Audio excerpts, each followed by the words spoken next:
Is living together enough for a partner visa?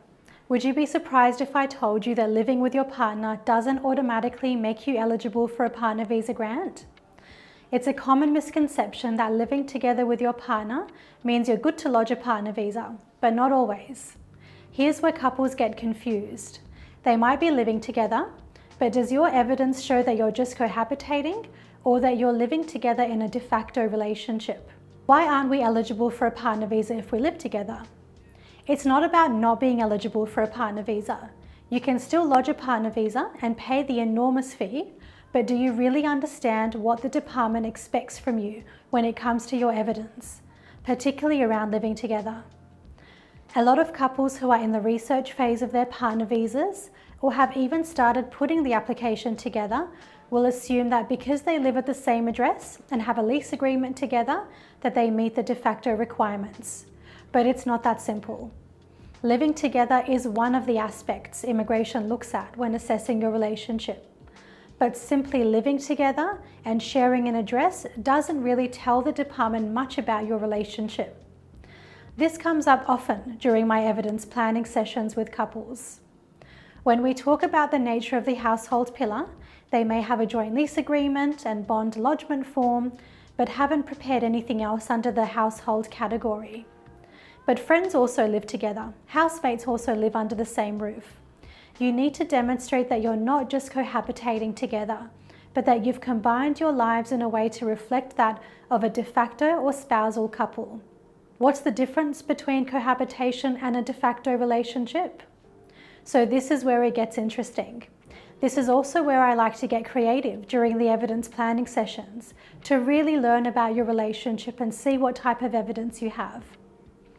A de facto relationship means more than just living together under the same roof, and it's not all about having a lease agreement.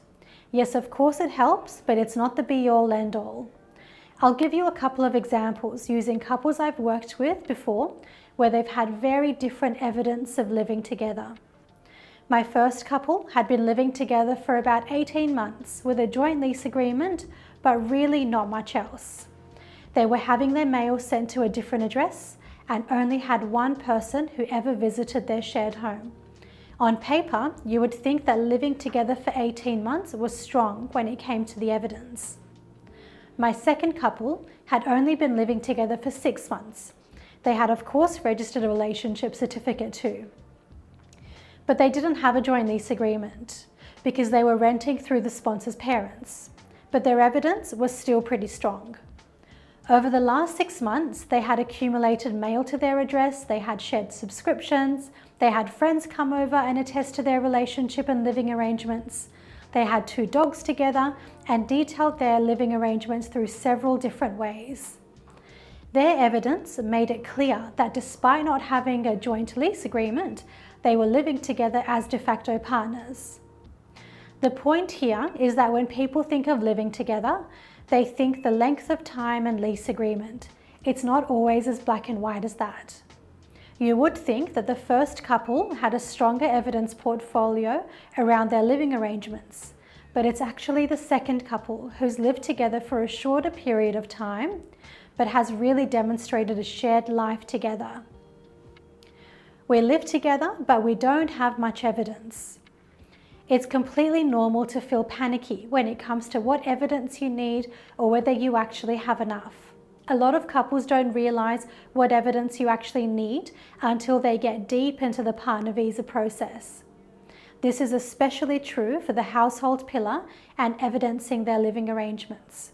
Again, every relationship is really different, so it's important to not compare yourself to others who've gone through the same process. Their circumstances and background are probably really different to yours, so their evidence will be too. When it comes to living together and evidence, you might have more than you think. It's about knowing what immigration actually wants to see when they assess your living arrangements. And in some cases, you actually may have less than what you need. It's important in those cases to be aware of what's missing and either work on providing them or knowing the gaps in your evidence and being able to properly explain it to immigration. What does a shared life mean? Ultimately, the decision maker is looking to see whether you have a shared life together. Assessing your relationship evidence is one way of doing that.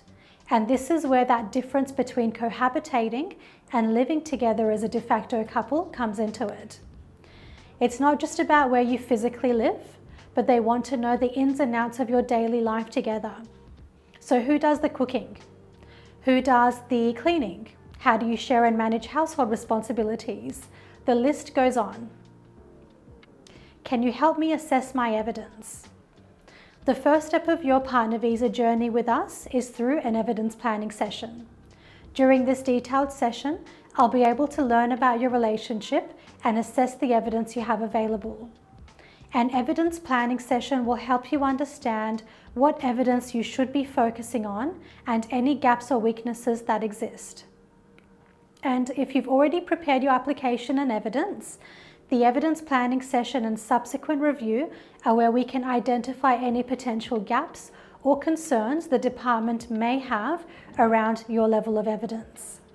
You may be surprised how much more you can actually add to your evidence portfolio. So if there's one thing to take away from this blog, it's that living together is not the same thing as living together in a de facto or spousal relationship. Don't underestimate the level of evidence you need for your partner visa. Thanks for watching. Please hit the like and subscribe button and head on over to thepartnervisaacademy.com.au.